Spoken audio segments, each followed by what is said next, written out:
Gloria al Señor. Bien, hermanos, que el Señor los bendiga en esta noche. A Dios sea toda la gloria y la honra. Y le damos las gracias porque nos permite una vez más estar aquí para estudiar su palabra. Padre, te damos gracias en esta hora. Te pedimos que nos bendigas en el estudio de tu palabra, que seas tú enseñándonos, amplificando tu nombre a favor nuestro, Señor, edificando nuestras vidas, ministrándolas a través de tu eterna y santa palabra y con la asistencia sobrenatural de tu Santo Espíritu. Te lo pedimos en Cristo Jesús y te damos gracias. Amén, amén. Bueno, nos corresponde terminar el tema, lo que un líder cristiano debe hacer. Como era una clase larga, la hemos dividido en 3. Y hoy pues vamos a terminar lo que corresponde a este tema. En la clase pasada quedamos en que el líder cristiano debe darle siempre la gloria a Dios. Siempre. Por todo lo que Dios hace, hay que darle la gloria al Señor. Y lo que no se nos puede olvidar, hermano, lo que a usted y a mí se nos puede olvidar, es que el que hace las cosas y las obras es Dios, no nosotros. No es, digamos, que la vocación o el ministerio que el Señor nos haya dado por su gracia lo que hace que las cosas ocurran. No, es Dios a través de su poder y solamente por su gracia. Lo que hace Dios es usarnos a nosotros como instrumentos suyos, pero todo por su gracia. No porque lo merezcamos ni porque hayamos hecho mérito para ellos, sino porque Dios se quiere glorificar. Dios puede usar al que menos usted piensa. Alabado sea el Señor. Todo aquel que se coloca en la mano de Dios puede llegar a ser un instrumento útil en sus manos. Pero Dios puede usar al que quiera. Recuerde que Dios en algún momento tuvo que usar una mula para hablarle a un profeta descarriado. Porque Dios nunca se queda desprovisto. Dios nunca le toma por sorpresa las cosas. Siempre Dios está preparado. Y si alguien falta, pues Dios siempre va a tener a alguien para que reemplace a aquel que no quiere hacer. Entonces Dios nunca se va a ver desprovisto de instrumentos para hacer su obra. Entonces, todo lo que Dios haga a favor nuestro, a favor de la iglesia, a favor de cada uno de nosotros, merece toda la gloria para Él. Amén, hermanos. Entonces ahí quedamos la clase pasada. Ahora vamos a continuar con lo que resta de este tema. El líder cristiano debe ser optimista. Debe ser optimista.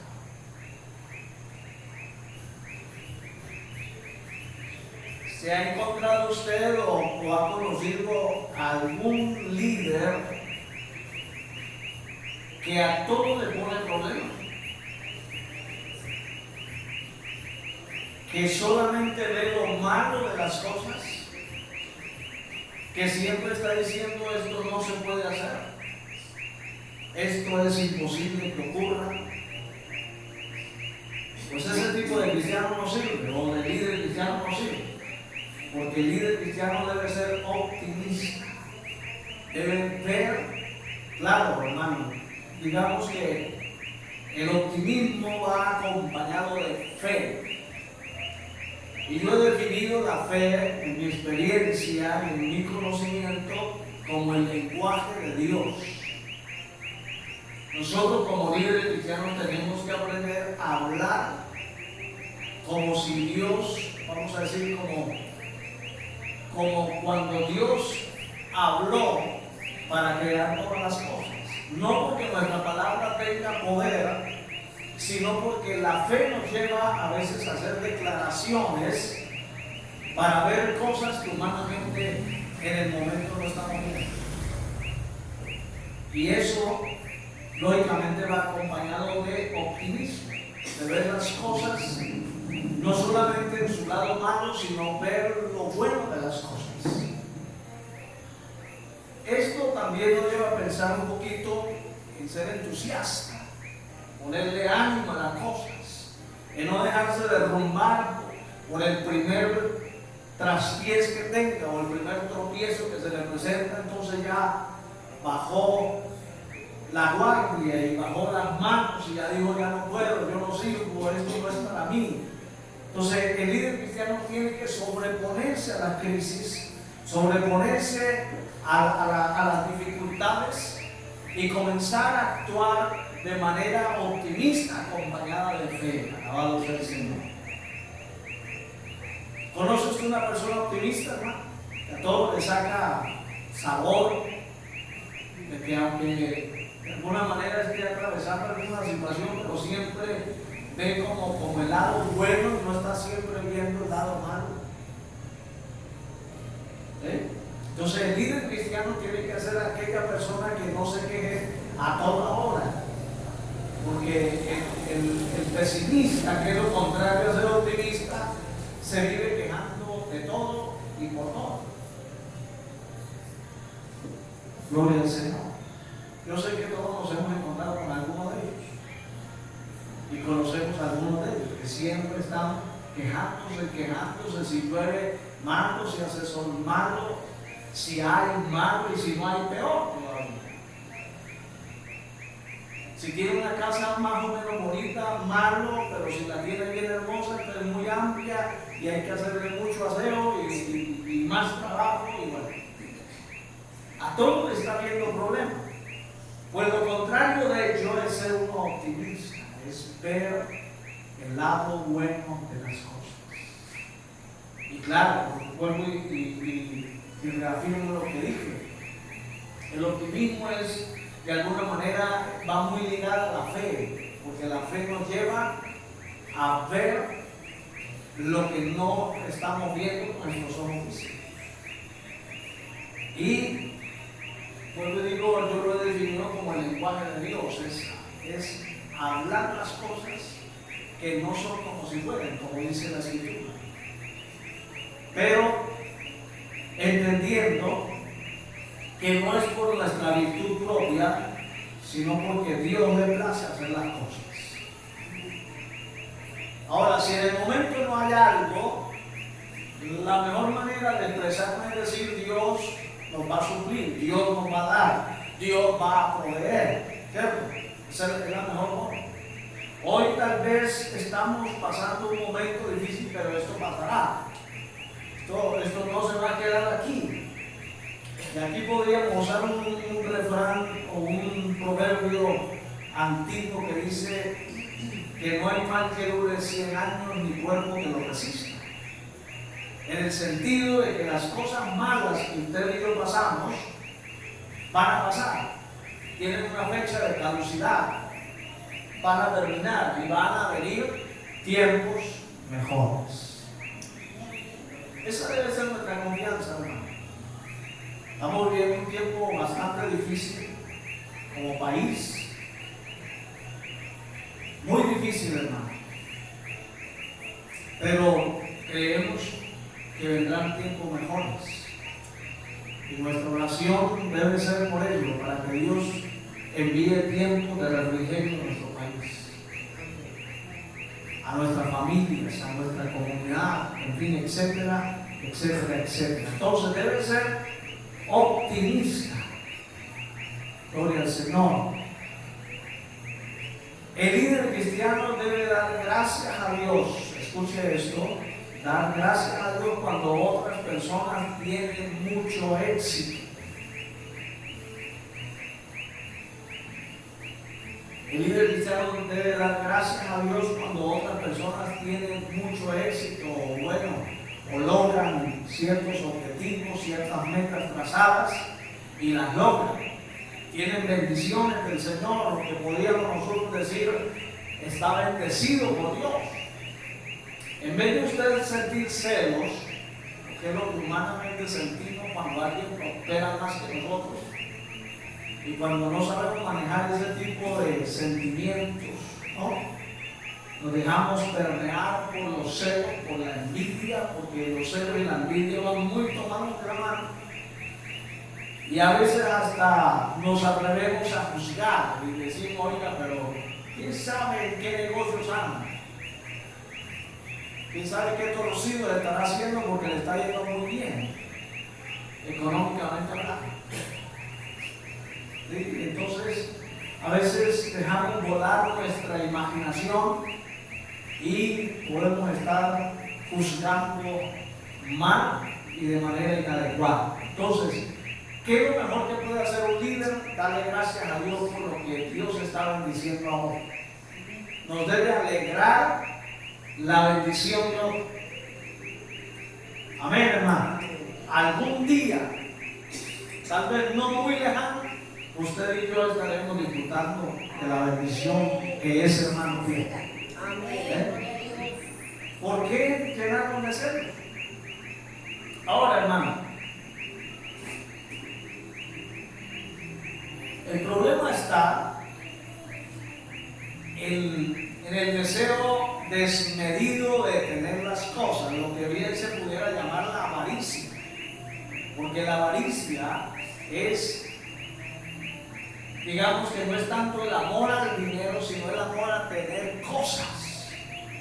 Y lógicamente eso pues lo va a llevar a que tiene que conseguir dinero al costo que sea.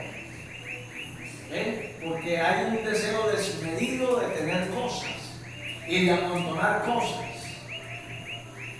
¿Ha conocido usted a alguien que tiene, vamos a decir, digamos una propiedad y quiere tener 2 y 3 y 4? Y no es malo desear eso, pero yo creo que las cosas de manera natural se van dando. Sí, las cosas se van dando. Y entonces cuando alguien vive para satisfacer sus propios deseos, ahí es donde cae la avaricia, en ese amor desmedido de querer más y cada vez más. Si tiene 2 pares de zapatos, quiere tener 5 pares de zapatos. Yo a la verdad digo, Dios mío, alguien con 5 pares de zapatos, bueno, las mujeres son un poco más dadas a eso que nosotros los hombres.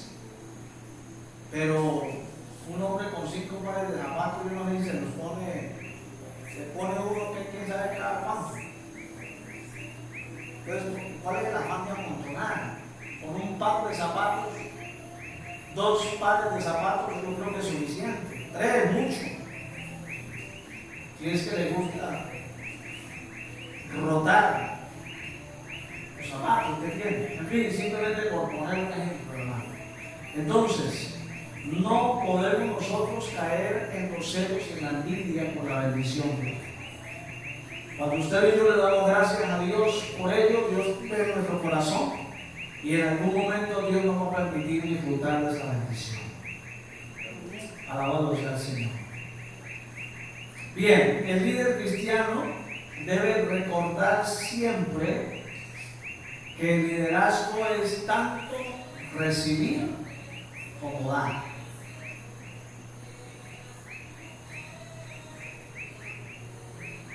Recordar que el liderazgo es tanto recibir como dar.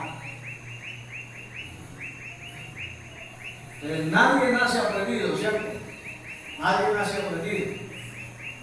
Los que hoy, por la gracia de Dios, somos líderes, un día fuimos discípulos. Un día tuvimos que sentarnos igual que ustedes a escuchar a quienes nos enseñaron.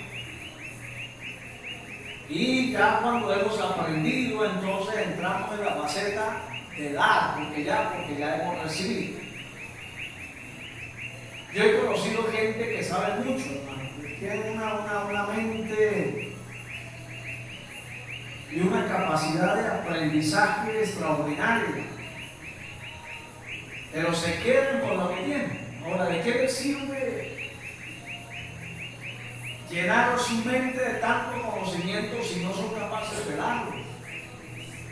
Entonces, como líderes, debemos estar dispuestos que lo que recibimos, que lo que aprendemos, que las experiencias que de alguna manera nos han ayudado a crecer, a desarrollar, a madurar en la vida cristiana, la podamos transmitir para que otros sean bendecidos y edificados también, así como lo hicieron con nosotros. Gloria al Señor. Entonces, el liderazgo siempre va a ser un recibir y un dar. Ahora, eso no quiere decir que ya llega el momento cuando ya dejamos de recibir. No, hermano, aquí todos los días estamos recibiendo. Todos los días estamos aprendiendo. No vaya a pensar que porque llevamos 30 años ya no las sabemos todas. No, hay todavía mucho por aprender. Y sabe una cosa, escuche esto que le voy a decir. Entre más usted y yo estudiemos, entre más usted y yo nos dediquemos a escudriñar y a recibir conocimiento, cada vez nos damos cuenta de cuán ignorantes somos. Porque hay mucho por aprender. ¿Sí? Hay mucho por aprender. Entonces, entre más nos demos a buscar conocimiento, más nos vamos a dar cuenta cuán ignorantes somos. Entonces, lo mejor que puede hacer el líder es lo que vaya recibiendo, lo que vaya aprendiendo, lo vamos entregando, lo vamos dando. Porque en eso radica y se fundamenta el liderazgo. Alabado sea el Señor, de tener la capacidad para enseñar. Por eso, dentro de los requisitos, el apóstol Pablo le da a Timoteo para los obispos, para los pastores, para los predicadores. Uno de ellos dice apto para enseñar, es decir, que sea capaz de enseñar. Porque se presenta el caso que hay gente que sabe mucho pero no tiene la capacidad para enseñar. ¿Sí? No tiene ese carisma para enseñar. Entonces, el líder cristiano tiene que ser apto para enseñar, ser capaz de enseñar. Gloria al Señor.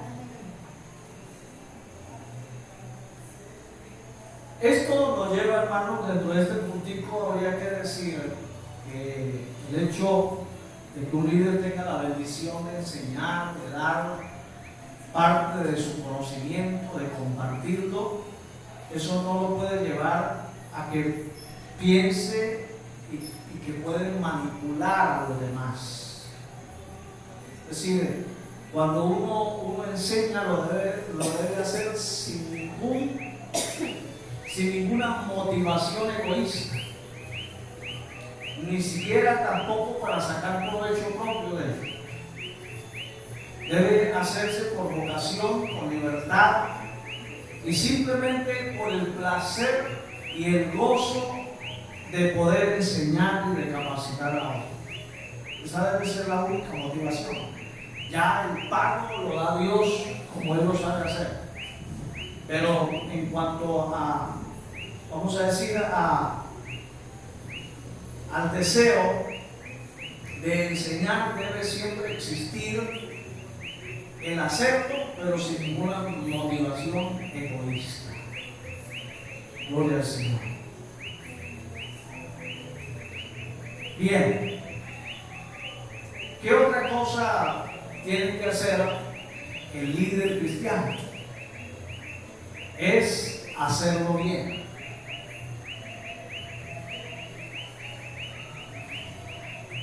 Es hacer bien las cosas. ¿Por qué cree usted que el líder tiene que hacer las cosas bien? ¿Ah? Bueno, por un lado tiene que dar ejemplo. ¿Pero qué otra razón? Porque un líder es el que lidera a un grupo de personas y es la cabeza que tiene que dar un ejemplo de lo que está dando, de lo que enseñando la persona. Y así como enseña, también el grupo tiene que obedecer lo que el líder enseña, porque para eso es un líder, para enseñar y corregir lo que está mal. Amén. Está bien. Pero a lo que quiero que pensemos por un momento es que debe hacerlo bien. Porque al final del día lo que está haciendo lo debe hacer para Dios. ¿Sí?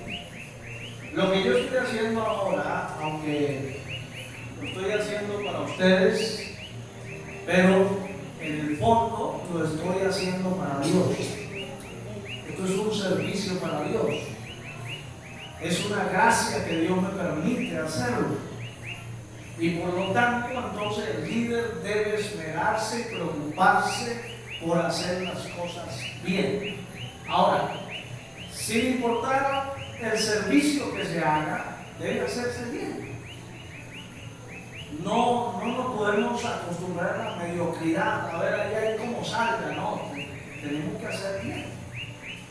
Lo que se hace para el servicio a Dios se tiene que hacerse lo mejor que se pueda, sin entrar lógicamente a la excelencia, porque no somos excelentes, mucho menos perfectos, pero al menos que haya el buen criterio y el buen deseo de hacerlo lo mejor que se pueda.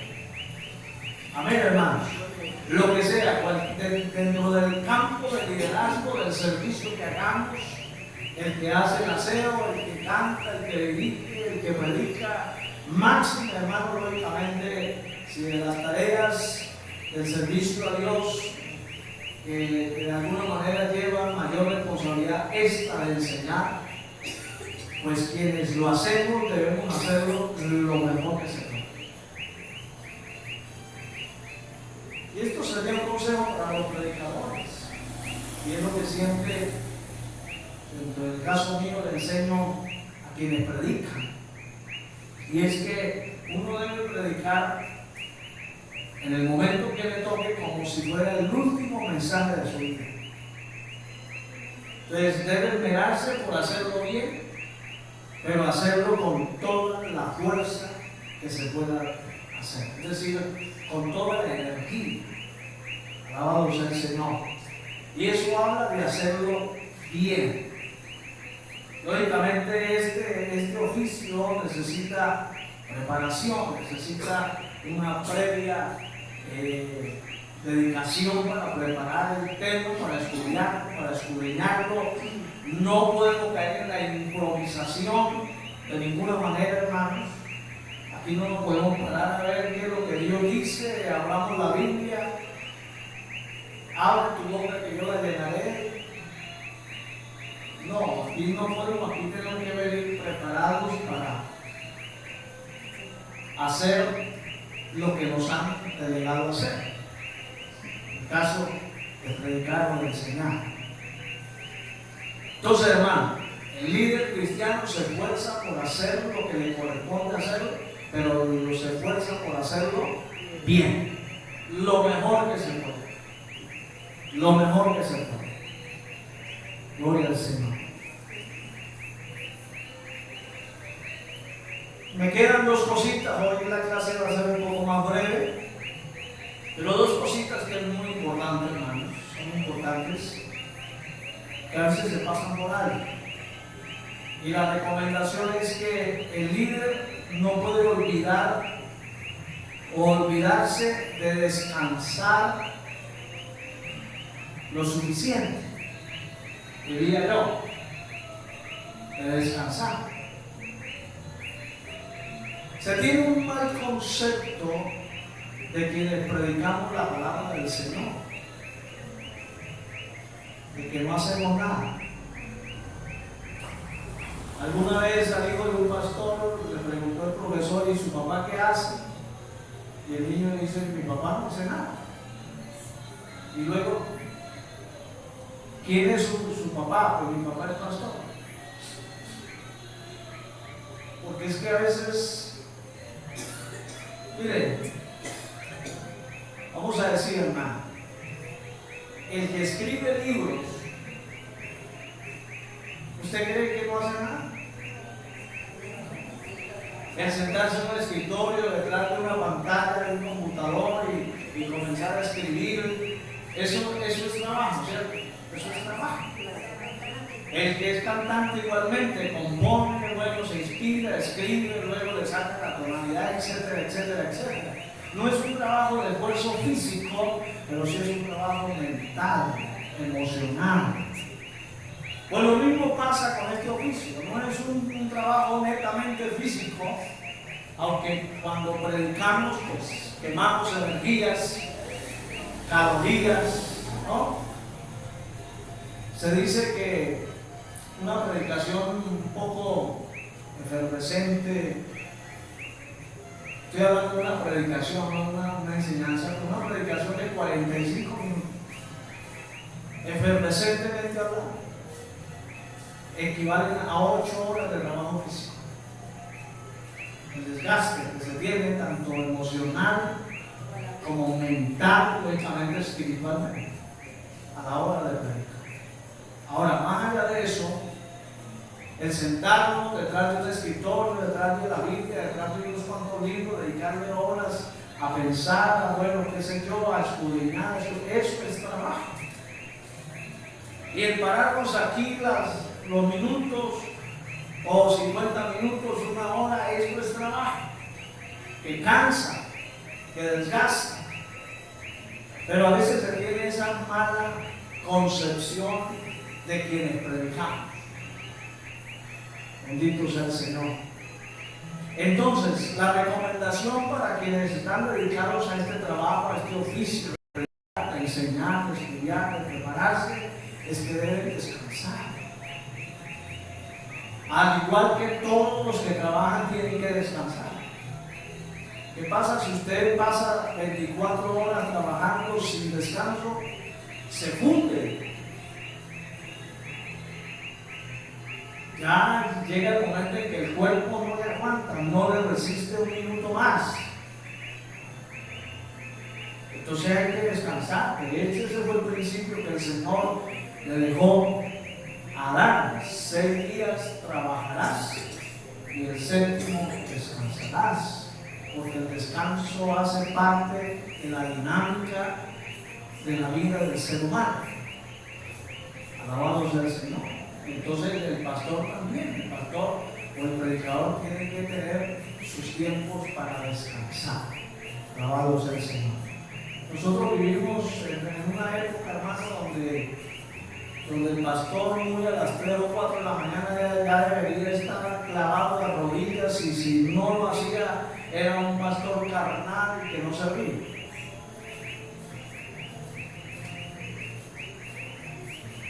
Cuidado de que el pastor haga su siesta en la tarde o después de que almuerce, eso es carnalidad para algunos. Entonces, ¿dónde está el descanso? Me hago entender, hermano. A veces somos muy exagerados a la hora de buscar ciertas cosas, pero este oficio es desgastante. Sobre todo cuando hay una actividad permanente, sobre todo cuando el pastor tiene que predicar varias veces a la semana. Esto es desgastante. Quienes hemos sido pastores toda la vida, uno termina el día domingo de predicar y ya está pensando en el próximo mensaje, que voy a predicar el próximo domingo. Y toda la semana uno está ahí craneando, pensando, orando, pidiendo, estudiando, indagando para el mensaje del próximo domingo. Alabado sea el Señor. Eso es trabajo, es lo que a veces la gente no valora, no reconoce. Bendito sea el Señor. Además de todos los detalles extras que tiene el oficio del ser pastor, el visitar, el orar, el ayunar, el estar aquí en la iglesia. Por lo general, cuando el pastor está de tiempo completo, pues debe estar en la iglesia, en las actividades que se programan en la iglesia. Me hago entender, hermano, si se convoca un ayuno, pues la gente quiere ver al pastor ahí. Si se convoca una vigilia, el pastor tiene que estar ahí. porque la gente no le perdona que no esté. ¿Quieren entender? La gente sí puede, si quiere, viene a la vigilia. Y si no quiere, pues también, pero el pastor tiene que estar ahí medio de cabeza. ¿Quieren entender, hermano? Estoy hablando de cuando se tiene el tiempo completo, cuando está dedicado el tiempo completo, cuando la iglesia sostiene financieramente a ese pastor y el pastor no tiene que ir a trabajar físicamente hablando para sostener su familia, porque en razón a su trabajo, a su vocación, la iglesia le responde. Pero cuando no hay esos elementos, entonces pues, el pastor tiene que mirar cómo sale adelante. Entonces, dependiendo de la condición laboral del pastor, pues así son las exigencias también a nivel de iglesia y a nivel de ministerio. Entonces, hermano, volvamos al tema del descanso. Esto lógicamente tiene que ver con la salud. Procure dormir bien, procure descansar lo suficiente. Eso no quiere decir que tenga que descansar 18 horas al día, no, pero descanse. Gloria al Señor. Bien, y terminamos en esta noche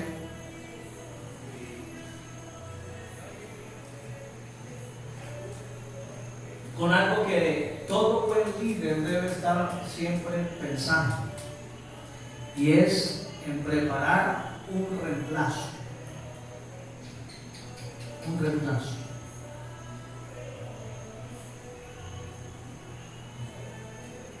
Esto, digamos que es aplicable a quienes son pastores de una congregación o líderes de un ministerio.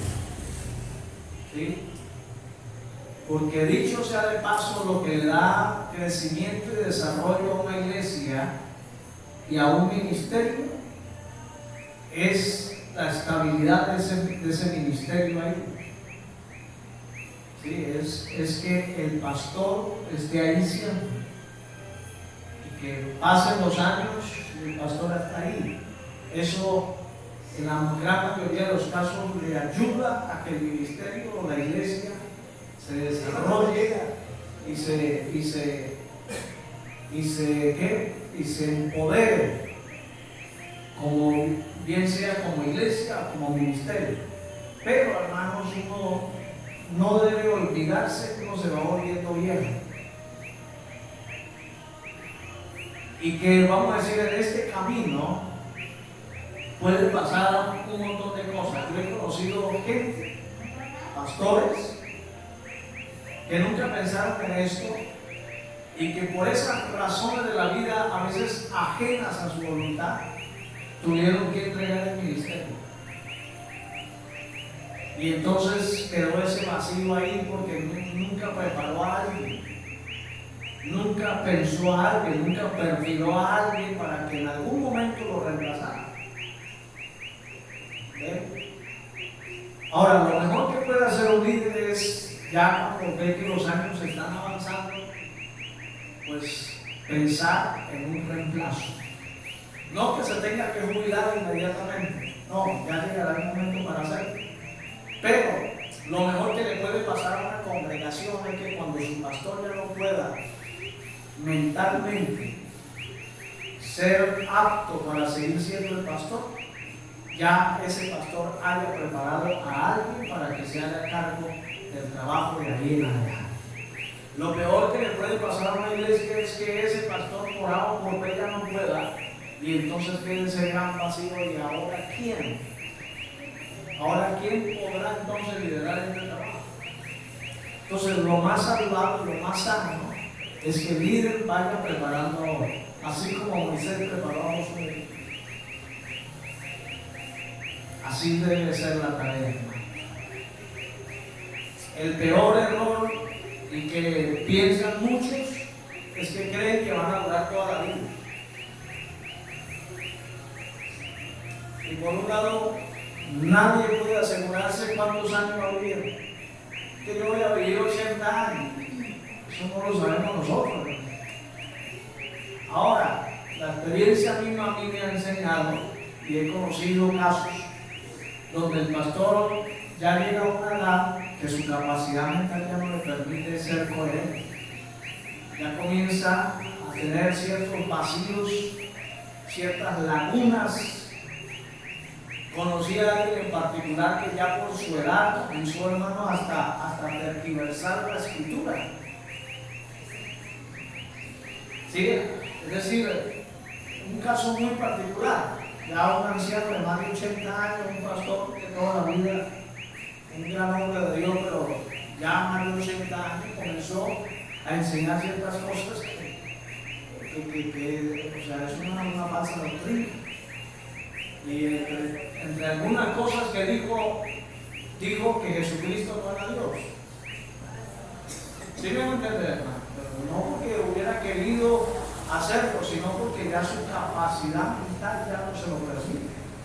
Entonces, cuando ya uno siente que tanto su fuerza mental o su fuerza física ya no son vigorosas, lo mejor que uno puede hacer es dar un paso al costado. Pero para que eso se haga dentro de lo normal, debe haber preparado un reemplazo. Alabado sea el Señor. Eso es lo mejor. ¿Sí? Ya en el caso de los líderes locales de la iglesia, pues generalmente cuando una iglesia está bien organizada, y claro, lógicamente ya que ha crecido y hay un buen material humano, siempre se deja a un líder y a un suplente, para que cuando ese líder no pueda asistir, el suplente lo cubra. ¿Sí? Siempre hay ese principio. Pero pues en el caso del pastor, pues ya es otra faceta del ministerio. Bueno, hermano, creo que hemos sabido terminar con esta noche este tema que tiene que ver con lo que un líder cristiano debe hacer. Los que tomaron nota, hagan un recuento luego de todas las cosas que el líder cristiano debe hacer para su buen desarrollo en su liderazgo. Que el Señor nos bendiga en esta noche. Póngase de pie, hermano.